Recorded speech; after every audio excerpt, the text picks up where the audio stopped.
Good morning everyone, কেমন আছো সবাই? দীপ্তিস ডেলি ব্লগে সবাইকে অনেক অনেক ওয়েলকাম আর অনেক ভালোবাসা। তো আজকে অনেক দেরিতে ঘুম থেকে উঠেছি, কারণ আজকে তো তুষার যাবে না, তাছাড়া মা আছে, মা সব করছে, তো কাটাকুটো করছে। আর এবার আমি উঠেছি, একটু টিফিন বানাবো, আর গরু দিয়ে এসে সব করে দিয়ে গেছে।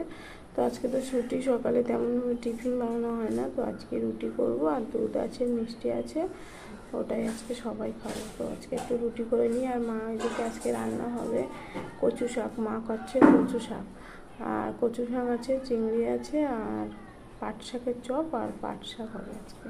আজকে সব মানে শাক হবে। আর চিংড়ি ছিল, আমি বললাম, মা বললো আর কিছু আনতে হবে না, তো এই দিয়েই হয়ে যাবে। তো কচু শাক হলে তো আর কিছু চাই না, ওটাই হয়ে যাবে। তো চলো রুটিটা করে নিই আজকে। তো দেখো, তাড়াতাড়ি আটা নিলাম, নিয়ে মেখে নিলাম। আবার জানি টিফিন করছে, আজকে রান্নার ঝামেলা, একটু দেরি হলেও অসুবিধা নেই। তুষার আবার বললো যে না আমি যাব। তো দেখো তাড়াতাড়ি রুটি করে নিচ্ছি, তো কারণ ও বললো যে না রুটি আমি খেয়ে যাব, আর দুধ, রুটি, মিষ্টি খেয়ে যাব, আর একটুখানি টিফিনে একটু ভাত দিলে, তরকারি দিলে, যা হয় কিছু করে দিলেই হবে। তা মা বললো যা হয় করে দিলে হবে না, তুই তাড়াতাড়ি নিয়ে একটু তাড়াতাড়ি ওকে রান্না করে দিলেই হয়ে যাবে। তো আমি তো আটা মাখছি, জানি সবাই সকালে টিফিন করবো, সেই জন্য তাড়াহুড়ো করে আটাটা আগে মেখে নিলাম, নিয়ে রুটি করে নেব। নিয়ে সকালে সবাই দুধ, রুটি, তাছাড়া মা আছে, মার তো সকালে, মা যেহেতু সুগার, তো সকালে ভীষণ খিদে পায়, সেই জন্য একটু দুধ, রুটি দিলাম, আর মিষ্টি আছে, আর ডাল হয়ে যাবে সবার। তো দেখো রুটি বসিয়ে দিয়েছি, আর এদিকে দেখো রান্নাও বসিয়ে দিয়েছি, একদিকে রুটি হচ্ছে আর একদিকে রান্না বসিয়ে দিয়েছি। তো কারণ তোমার মানে ভেবেছিলাম যে টিফিন করে সবাই একটু বসে খেয়ে তারপরে মানে রান্না করবো। তো ও যেহেতু বেরিয়ে যাবে, তো টিফিনটা আর বসে করা যাবে না, এই টুকটাক দাঁড়িয়ে দাঁড়িয়েই খাওয়া হয়ে যাবে। এইখানে ভাত বসিয়ে দিয়েছি, আর এখানে রান্না কচু শাক মা আগে সেদ্ধ বসিয়ে দিয়েছিল। আর দেখো পাট শাক, আর মা একটা পাট শাকে আলু দিয়েছে, যেহেতু পাট শাক একটু কম, তো আর এই চুনো মাছটা একটু পেঁয়াজ, রসুন, শুকনো লঙ্কা দিয়ে ভাজা করবো। আর এই হচ্ছে কচু শাক, মা সেদ্ধ করে রেখে দিয়েছে। কতটা কচু শাক কেটেছিল মা, পুরো সেদ্ধ করেছে, একটুখানি হয়ে গেছে। আর চপের জন্য পাট পাতা। তো দেখো কচু শাকের জন্য ছোলা ভিজিয়েছিল, আর হচ্ছে এদিকে মাছ ভাজাটাও আমি বসিয়ে দিয়েছি, কারণ মাছ ভাজা ও বলছে না মাছ ভাজা দিয়ে আমার টিফিন, ওইভাবে হয় না, কি বলবো, একটা ছেলে মানুষ একটু মাছ ভাজা দিয়ে টিফিন, সেই জন্য তাড়াতাড়ি রান্না করছি। আর যেহেতু ভাতটা আগে করে নিইনি, জানি মানে আজকে যাবে না, সেই জন্য ভাতটাও এক উনুনে দিয়েছি, আর দুই উনুনে থাকলে তো দুটো কড়াইতে দিলে তাড়াতাড়ি রান্না হয়ে যায় ঝপঝপ করে। তো মাছ ভাজা একদম রেডি হয়ে গেছে। আর এইদিকে দেখো মানে পাট শাকে আমি আবার দুটো চিংড়ি দিয়েছি, মা বললো দিতে হবে না, তাই বলে চিংড়ি যেহেতু আছে, তো চিংড়ি দিয়ে ভাজলে তো আরও বেশি একটু টেস্টি হবে। তো আমি একটু চিংড়ি, পেঁয়াজ, শুকনো লঙ্কা, দুটো কাঁচা লঙ্কা চিড়ে দিয়েছি, দিয়ে আলুটা সুন্দরভাবে লাল লাল করে ভেজে এবার শাকটা ভেজে নামিয়ে নেব।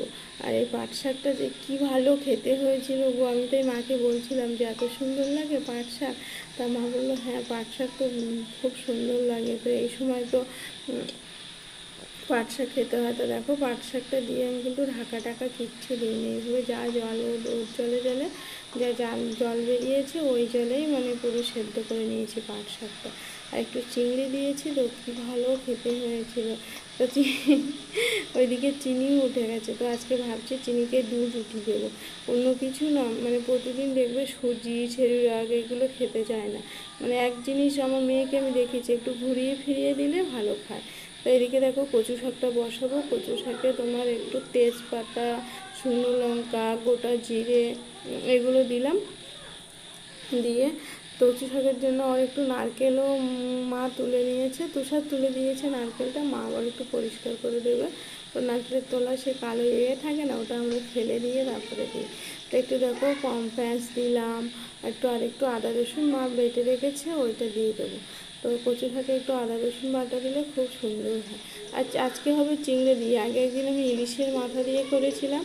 তো কচু শাক সবসময় দেখবে ইলিশের মাথায় একটা দারুণ টেস্টি হয়, তো চিংড়ি দিয়েও ভালো লাগে। তো দেখো চিংড়ি দিলাম, আর এই চিংড়িটা তো এত সুন্দর লাগে টেস্ট, মিষ্টি মিষ্টি, তো যে কোনো সবজিতে দিলে না খুব সুন্দর টেস্ট হয় এই জ্যান্ত চিংড়িটা। একটু দাম নেই বেশি, কিন্তু ভীষণ টেস্টি হয়, ভীষণ।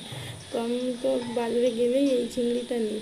তো দেখো চিংড়িটা দিয়ে সুন্দরভাবে মানে কষিয়ে নিচ্ছি, আর এদিকে ছোলা দিয়ে দেবো, নারকেল দিয়ে দেবো, আর কিচ্ছু দেবো না, মানে কোনো জিরের গুঁড়ো ধনের গুঁড়ো কিচ্ছু দেবো না। এগুলো না ভালো লাগে না গো, জিরে গুঁড়ো মানে জিরে গুঁড়ো ধনে গুঁড়ো এগুলো দিলে আমার কচু শাকে আমার অতটা ভালো লাগে না। সেই জন্য শুধু একটু এই পেঁয়াজ রসুন মানে মা একটু ইয়ে করে রেখেছে, বেটে রেখেছে, ওটা দিয়ে দেবো, দিয়ে ভালো করে কষিয়ে নিয়ে কচু শাকটা দিয়ে দেবো। আর এদিকে চিনিকে আমি রুটিটা ভিজিয়ে দিয়েছি, ওকে আজকে 2 রুটি খাওয়াবো, তো দেখি খাই কিনা। ভাবছিলাম যে খাবে কি খাবে না, কিন্তু দেখলাম খুব সুন্দর খেয়েছে 2 রুটিটা। মানে আগে রুটিটা একটু জল দিয়ে ভালো করে গরম জলে ভিজিয়ে রেখেছি, কারণ দুধ দিলে মা বললো দুধ দিলে নাকি রুটি শক্ত হয়ে যাবে, ভিজতে চাইবে না, তো একটু গরম জলে ভিজা, তারপর দুধ দিয়ে জলটা গেলে ফেলে দিয়ে দুধ দিলে খেয়ে নেবে। তো জলটা তেমনভাবে গেলে ফেলে দিয়েছি, আর দুধ দিয়েছি, দিয়ে দুধটাও খাওয়া হয়ে গেল আর রুটিটাও খেয়েছি। আর রুটি খাওয়া তো বাচ্চাদের ভীষণ ভালো, জানো তো। আমার মেয়েকে ভাবছি এবার থেকে রুটি খাওয়া অভ্যাস করাবো। আর আসলে কী বলো তো, নিজেরা করা হয় না বলে, আমি আগে শীতের সময় করতাম, তো মাঝে মাঝে ওকে যখন ঠান্ডা লাগিয়ে শীতের সময় তখন আমি ওকে দিতাম দুধ দিয়ে। আর ও আবার রুটির সাথে তো ওই চিনিটা দিলে খেতে চায় না, কিন্তু রুটি লবণ দিয়ে শুধু একটু লবণ, হালকা করে লবণ দিলে তখন বেশ সুন্দর পাই। দেখো মশলাটা কষিয়ে আমি এদিকে কচু শাকটা দিয়ে দিয়েছি, দিয়ে দেখো কচু শাকটা এবার ভালো করে ঘেঁটে ঘুঁটে নামাতে হবে। আর কচু শাক রান্না মানে জানো তো, সবসময় কচু শাক আমার গ্রামের দিকে যেমন উনুনে রান্না হয়, এটাই ভালো গো। আমার এখন কচু শাক রান্নার সময় আমার মনে হয় যে আমার যদি একটা উনুন থাকতো, তা কচু শাক রেঁধে শান্তি করা যেত। এই আমাদের এই হচ্ছে গ্যাসের জালে না কচু শাক রান্না ঠিক মানে হয় না গো। তো মানে হয়, তা অনেক টাইম লাগে দেখো। এত জল দিয়ে মা ফেলে দিয়েছে, তাও কত জল। তো জল টল একদম শুকিয়ে নিয়ে দেখো কচু শাকটা একদম রেডি। তো দেখো সন্ধ্যাবেলা তো সন্ধে হয়ে গেছে, চিনিকে টিফিন করিয়ে দিয়েছি, আর চিনি আজকে খেয়েছে। মা কালকে গোপীদা মিষ্টি এনেছিল, ওর মেশো মিষ্টি এনেছিল, সেইটা খেয়েছে। আর 2টো বিস্কিট ভিজিয়ে দিয়েছে, আর অন্য কিছু আজকে খেতে দিইনি, কারণ বেশি ভারী টিফিন করলে না রাত্রে ভাত খেতে চায় না, সেই জন্য মিষ্টিটা খেয়েছে আর 2টো বিস্কিট খেয়েছে। মা খাইয়ে দিয়েছে, তো মাকে বললাম আর বেশি কিছু দিও না, ওইটুকু ঠিক আছে, নাহলে বেশি ভারী করলে না খায় না। সারাদিন তো চিনিকে খাবানো ধোয়ানো করতে করতে, আর যেহেতু মা আছে, আজকে বিকেলে আমার খুব মাথা যন্ত্রণা করছিলো, সেই জন্য মা আছে তো সেই জন্য আমিও একটু ঘুমিয়ে পড়েছিলাম, আর মা চিনির সাথে খেলছিল। মা থাকলে এটাই সুবিধা হয়, দেখো ওকে নিয়ে একটু রাখলে তুমি একটু মানে নিজে একটু রেস্ট নেওয়ার সময় হয়, কিন্তু না থাকলে না যতই কষ্ট হোক ওর পিছনে তোমাকে মানে টাইম দিতে হবে। ও তো যখন তখন ঘুমাবে না, ওর যখন সময় হবে ও তখন ঘুমাবে। তো সন্ধ্যেবেলা মা সন্ধ্যে টন্ধে দিয়ে চলে এসছে, আর এখন মাকে বললাম একটু মুড়ি মাখো, তো সেই জন্য মা একটু ঝুরি ভাজা পেঁয়াজ আর একটু মানে ছোলা ভিজানো ছিল কচু শাকের জন্য, সেই ছোলাটা ছিল, সেই জন্য মা ওইটা দিয়ে মুড়ি মেখেছে। আর এদিকে চিনি দেখো মুড়ি খাচ্ছে বসে বসে।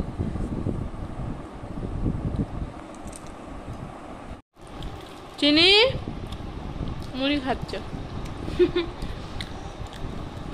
শুধু দুষ্টুমি। আর মুড়ির থেকে ছোলাগুলো বেছে বেছে বিছানায় রেখে দিয়েছে, দেখো মানে ছোলাগুলো আলাদা করে রেখেছে, ওখান থেকে তুলে তুলে খাবে। কি হলো, দিদা আর আমার নিতে দেবে না, সেই জন্য দেখো মুড়ির গামলি নিয়ে ওইভাবে বসে আছে। চিনি দাও, দিদাকে দাও, তুমি খাও, দিদাকে দাও, দিদাকে দাও, দিদাকে দাও, দিদাকে দাও, পড়ে যাচ্ছে কেন? আমাকে না, দিদাকে দাও, দিদাকে দাও, দিদাকে দাও, দিদাকে দাও।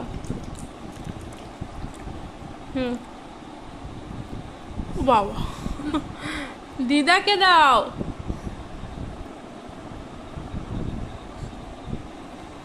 দিদার দাও।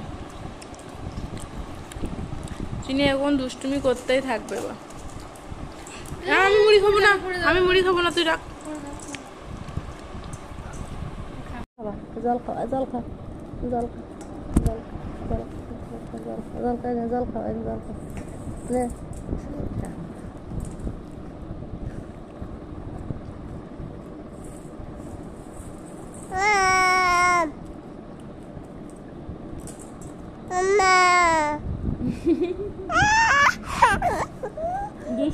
দেখো শুধু চিনির দুষ্টুমিটা দেখো।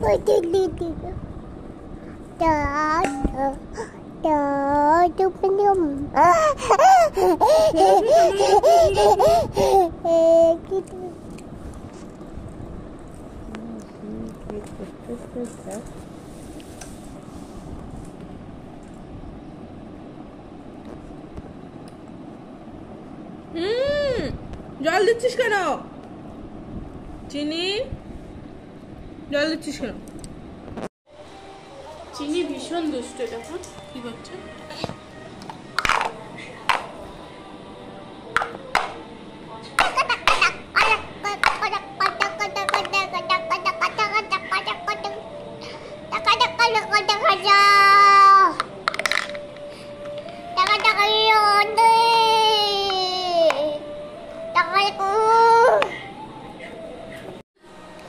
চিনি ওগুলো কি করছিস? এ দেখো পিঁপড়ে আটকে রাখছে, এই মেয়েটার মাথায় বুদ্ধি দেখো, পিঁপড়ে ওটা দিয়ে আটকে আটকে রেখে দিচ্ছে, কামড়ে দেবে তোমার হাতে। ওই দেখো, ওঠো ওঠো ওঠো, তুমি এখান থেকে উঠে যাও, ওঠো ওঠো ওঠো। ওই দেখো কি বুদ্ধি দেখো, পিঁপড়ে আটকে আটকে রেখে দিচ্ছে, দেখো পিঁপড়ে। তুমি সরে যাও, তুমি সরে যাও, সরে যাও বাবা। 9:30 তো বেজে গেছে, আর চিনি দিদাকে নিয়ে খেলছে। দিদা খেয়েছে না, সাথে বললাম না, ও কাউকে পেলে ও একদম আর ঘুম টুম ওর হবে না, শুধু খেলা করবে। দিদাকে পেয়েছে, দিদাকে খেলছে, আর আমি একটু ভাত গরম করছি, আর ডিম সেদ্ধ করছি, আর দুধ আছে, আম আছে, আর দুপুরে কচু শাকের তরকারি আছে, তুষারে একটু মাছের ঝোল আছে, তো ওটা দিয়ে রাত্রে হয়ে যাবে। রাত্রে আর তেমন কিছু না, শুধু ডিম সেদ্ধ হচ্ছে, আর কিছু না। আমার শরীরটা খুব খারাপ, ডাক্তার দেখাতে হবে, তো মা শুয়ে আছে, চিনির সাথে খেলছে, আর আমি এগুলো একটু গরম করে নিচ্ছি। দেখো এখানে ডিম সেদ্ধ হচ্ছে, একটা ডিম মনে হয় ফেটে গেছে, এই একটা ঝামেলা। গরম জলে দিলে লবণ দিয়েছি কিন্তু। আর এখানে হচ্ছে ভাত গরম হচ্ছে, এখানে ভাত গরম বসিয়ে দিয়েছি, আর এই হচ্ছে দুধ আছে, আর এখানে আছে চিনির মাছের ঝোল, চিংড়ি মাছের ঝোল, আর এখানে তো আছে কচু শাকের তরকারি,